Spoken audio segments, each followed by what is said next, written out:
At 6 in the morning, the steel door doesn't open. There's no yard call, no shouted orders, and no movement in the corridor. In this prison, silence is the policy. Somewhere behind concrete walls, buried deep in Italy, men who once ordered assassinations with a simple nod now wait for permission just to breathe differently. They are not here by accident. They're not here to be reformed. And they are not meant to ever truly leave. This is the Italian Mafia's prison system that nobody talks about. This isn't the glamorous mob from the movies, with slick suits and big family dinners. This is a cold, calculated machine designed to do one thing: cut the head off organized crime by starving it of communication. And yet, even here, the Mafia adapted. Because in Italy, prison was never just a punishment. It became a battlefield. Italy learned a brutal lesson back in the 70s and 80s. You could arrest a Mafia boss. You could sentence him to life. You could lock him behind bars. And still, orders would flow out. Killings would continue. Empires would expand. From inside their cells, Mafia leaders ran drug routes, arranged murders, and even influenced elections. Guards were bribed, lawyers became messengers, and family visits turned into command meetings. Prison wasn't the end of their power. It became their headquarters. So, Italy created something different. Something extreme. Something the rest of the world barely understands. They called it 41Bs. Now, 41Bs isn't a place. It's a condition. It's a legal regime designed specifically for Mafia bosses, terrorist leaders, and other organized crime figures deemed too dangerous to communicate with the outside world. Once a judge signs that order, everything changes. The inmate is completely isolated. No phone calls. No letters without heavy censorship. Absolutely no contact with other prisoners. They get 1 hour a day outside the cell, often alone or with just one other inmate, separated by glass. Visits, once a month, behind thick, reinforced glass, with no physical contact. Every single word is recorded. Even the guards are rotated constantly, so no relationships can form. This isn't just prison. This is disconnection. And for the Mafia, disconnection is worse than death. You see, the Mafia survives on loyalty, fear, and information. A boss who can't communicate is a boss who can't rule. Under 41Bs, inmates have no idea what's happening outside. They don't know who's been arrested, who's been killed, or who might be betraying them. Time stretches, days blur, and their power evaporates. Some mafiosi have described 41Bs as being buried alive. Not because of violence, but because of irrelevance. This system wasn't built for petty criminals.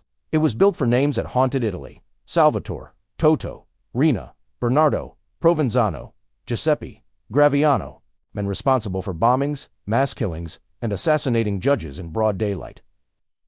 When Rena was finally arrested in 1993, after decades on the run, Italy celebrated, but that celebration quickly turned to fear, because even behind bars, Rena was still dangerous. So the state did something radical. They cut his voice. And the Mafia panicked. In the early 1990s, after dozens of Mafia leaders were placed under 41Bs, Italy was rocked by a series of bombings. Not prisons, not police stations. They targeted civilians, museums, churches, public streets. The message was clear: end 41Bs, or we keep killing. This wasn't revenge. This was negotiation, Mafia style. And for the first time, the Italian government refused to blink. Cities like Azzanara, L'Aquila, and Parma became modern fortresses. They were built in remote locations, some on islands, others buried in mountains. Distance and isolation were key, making it harder to smuggle information. Or so they thought. The Mafia didn't need phones. They had patience. Tiny gestures during visits, phrases with double meanings, lawyers memorizing coded messages, relatives trained to interpret silence, even coughs or pauses. A single sentence could carry an execution order. When Italy realized this, even the lawyers came under scrutiny. Visits were shortened, glass walls were installed, and surveillance was expanded. 41Bs evolved, and so did the Mafia. Under this immense pressure, some bosses cracked. Men who never cried at funerals, who ordered murders like they were running errands. They begged to be moved. They begged to see their families, begged for human contact.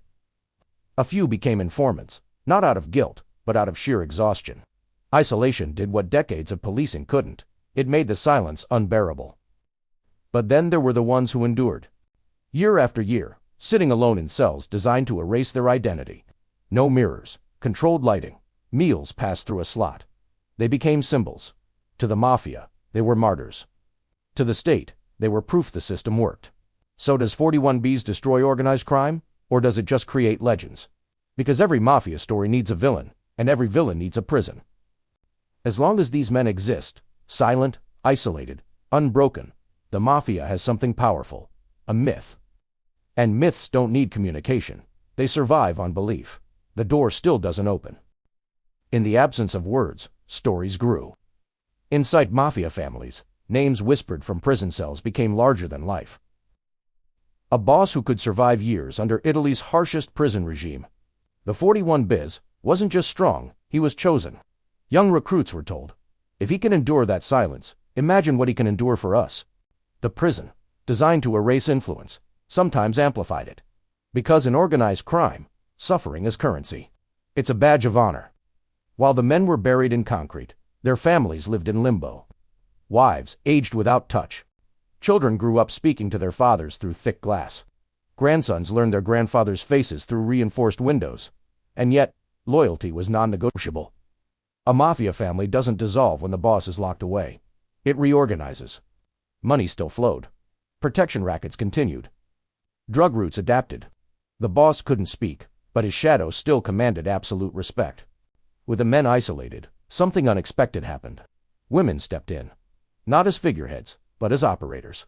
They carried messages, sometimes without even knowing the contents. They moved money under the guise of legitimate family business. They became the crucial bridge between silence and survival, the invisible threads holding the criminal network together. Italian investigators noticed a pattern. The more effective the 41Bs became at silencing the bosses, the more invisible the Mafia's leadership turned. One former boss described the moment it hit him, not during an interrogation, not during his sentencing, but alone, staring at a concrete wall. He realized no one needed his orders anymore. His name still mattered, but his decisions didn't. And for a Mafia boss, that realization is fatal. Because power isn't just about fear, it's about relevance. 41Bs doesn't rely on violence. It relies on crushing predictability. Lights turn on at the exact same time every day. Meals arrive the same way. Movement is limited to a suffocating routine. There is no chaos, no surprises. Over time, the mind begins to soften, not break, but bend. Experts say prolonged isolation fundamentally rewires how a person thinks. Memories blur. Paranoia grows. Time loses all meaning. For men who built empires on sharp instincts and quick decisions, this slow erosion is devastating. Every extension of a 41B sentence must be justified. Every 2 years, judges review whether the inmate is still considered a danger to society. Mafia lawyers fight relentlessly. They argue human rights violations, deteriorating mental health, aging bodies, and fading influence. And sometimes, they succeed. A single relaxation of the restrictions can reopen a channel of communication. And the state knows it. That's why 41Bs is constantly under pressure from courts, from activists, and from Europe itself. Human rights organizations call 41Bs cruel and inhumane. They argue that prolonged isolation violates basic human dignity. Italy responds with one unwavering argument. It saves lives. Judges assassinated. Prosecutors bombed. Police officers targeted. All of these were ordered from behind bars before 41Bs was created. This isn't a theory. It's written in Italian history. Some inmates entered 41Bs in their 40s. They left in coffins. White hair, bent backs, fading memories. But still officially dangerous. Still officially silent. Their deaths didn't end the investigations. Because the real question was never just about them. It was about what replaced them. With the old bosses neutralized, a new generation of leaders adapted. They favored less violence, less noise, more legitimacy. They moved into construction companies, waste management, and public contracts. Crime went corporate. 41Bs didn't kill the Mafia. It forced it to evolve. Here's the truth no one likes to say. 41Bs worked almost too well. By removing the loud, brutal leaders of the old guard, it created a vacuum. A space for quieter, smarter, and more sophisticated criminals to rise. Men who didn't need orders shouted from prison cells. Men who understood modern power, finance, and politics. The silence of the old bosses taught the new ones discipline.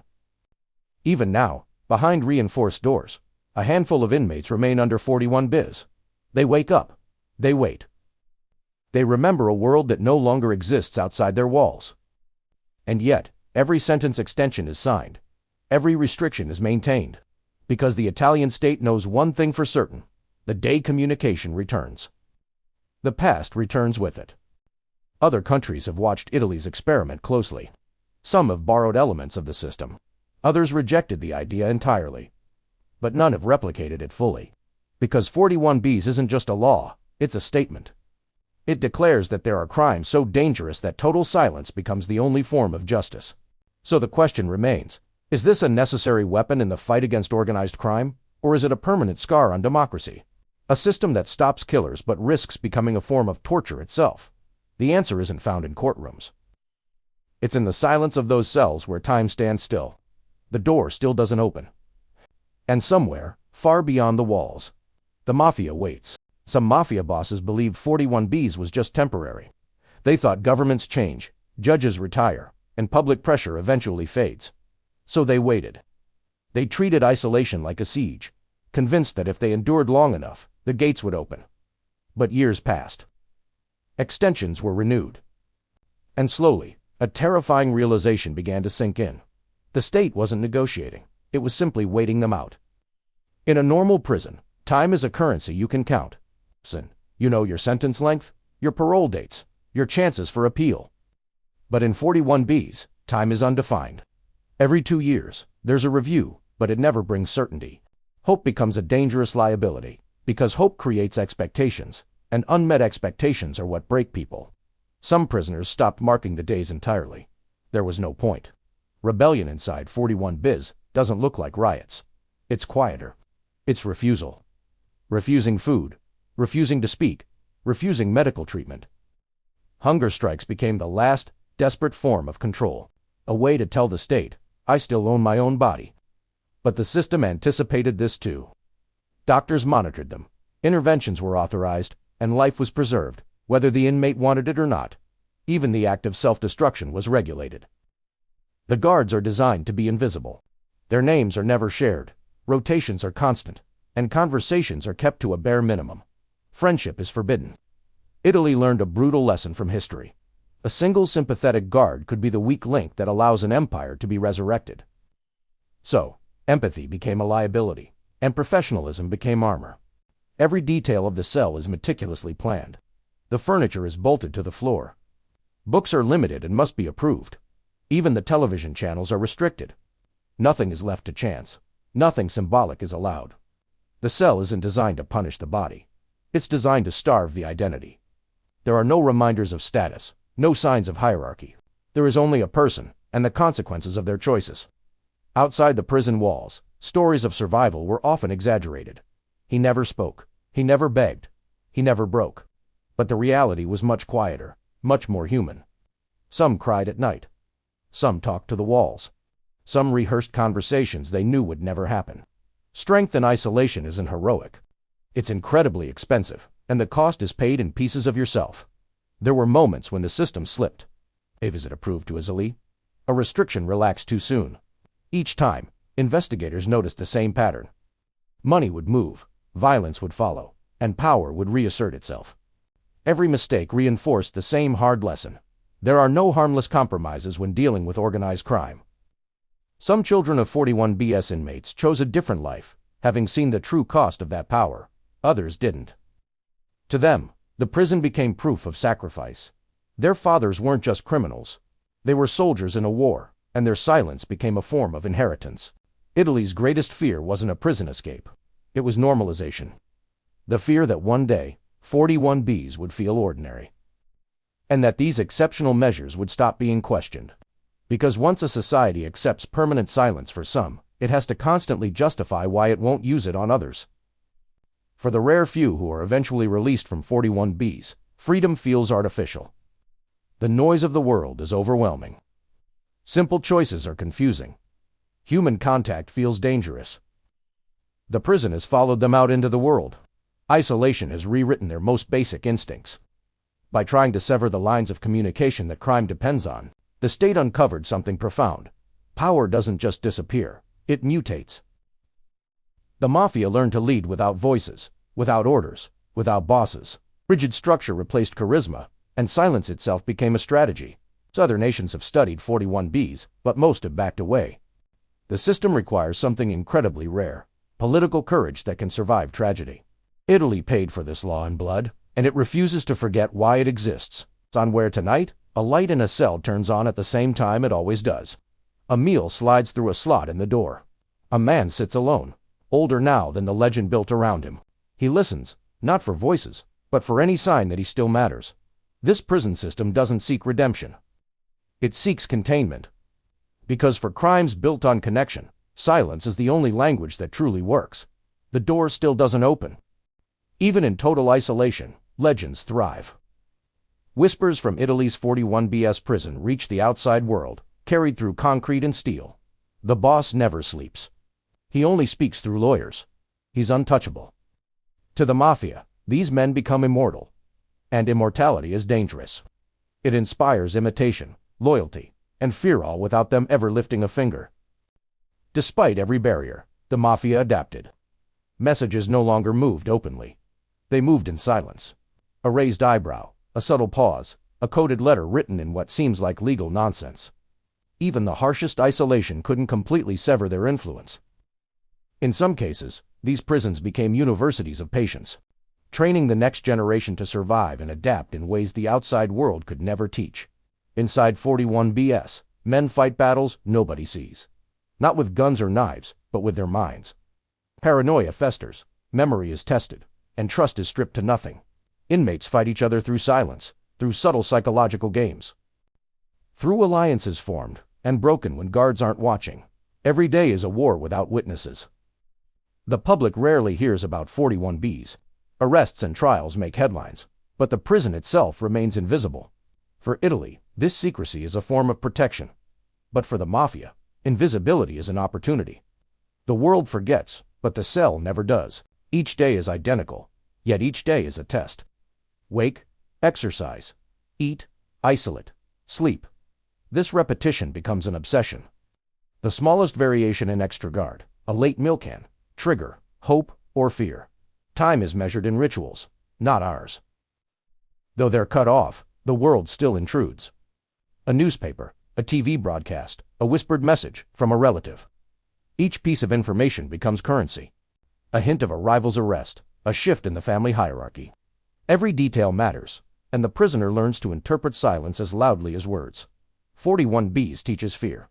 Fear of irrelevance, of being forgotten, of losing control. As one boss admitted, the cell can destroy you without touching you. While riots grab headlines in other prisons, the deadliest battles here are unseen. They are fought in the mind, in memory. Every action becomes strategic. Even a sigh can send a message, and a glance can order a hit, if read correctly. The deadliest battles don't make noise, they leave echoes. This raises a haunting question. Has Italy's most extreme prison defeated the Mafia? Or has it created a more sophisticated, disciplined enemy? The men who endured didn't just survive, they adapted. They became shadows, myths, silent generals of a war that continues outside their walls. 41Bs is a psychological weapon. A cell that measures patience, a wall that measures resilience.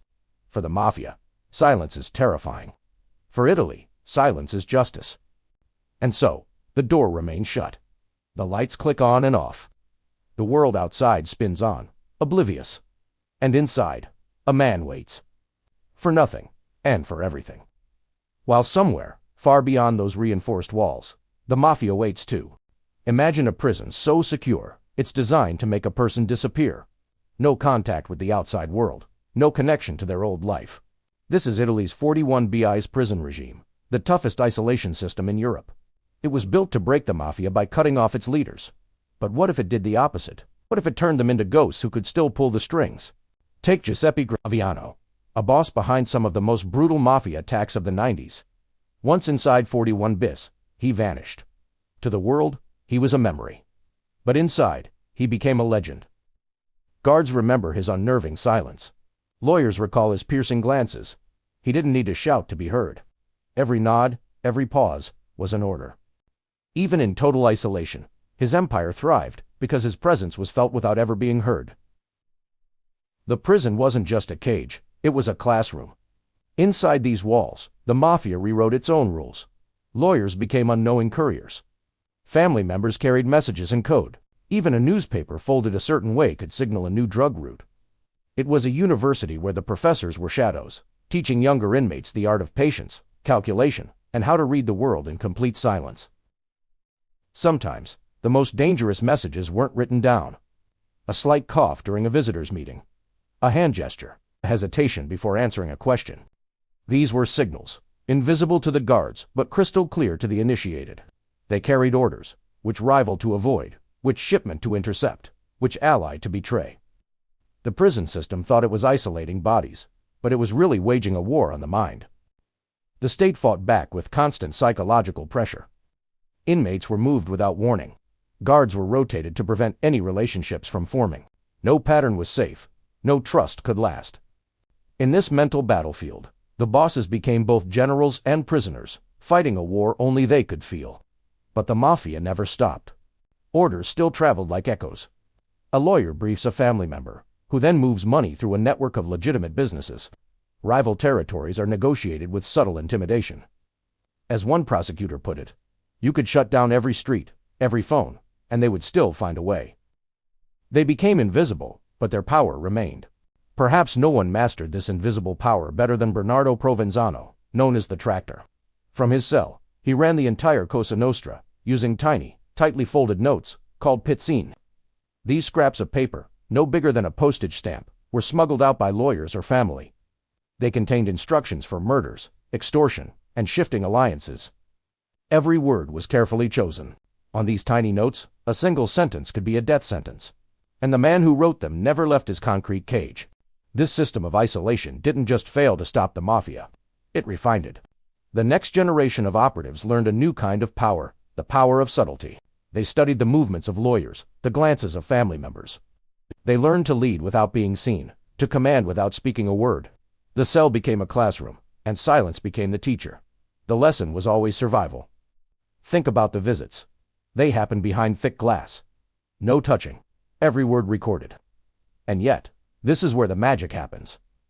A cough, a pause, a hand raised at just the right moment. Tiny gestures that carry huge instructions. Who to trust? Who to eliminate? The cameras see nothing. The guards hear nothing. But in that silent space, criminal empires are run. Lawyers walk a knife edge. For the Mafia, a repeated phrase or a cleverly folded document could be a command. The boss behind bars doesn't need a phone. His gestures ripple through his family network like a silent tsunami. This harsh reality teaches one thing above all: patience. Orders are delayed. Revenge is planned over years. A boss who survives 41 Bs becomes a master of timing and influence. Every restriction is a lesson. Even Salvatore Arena, the infamous boss of bosses, remained silent for years under 41 BS. Yet his reign of terror continued. His silence became his most powerful weapon, and the walls of his cell became the podium from which he ruled. The young recruits watched and learned. In a world designed to strip them of their power, the Mafia evolved into something more subtle, and perhaps, more terrifying. The prison didn't break them. It transformed them. Thanks for watching. Make sure to like, subscribe,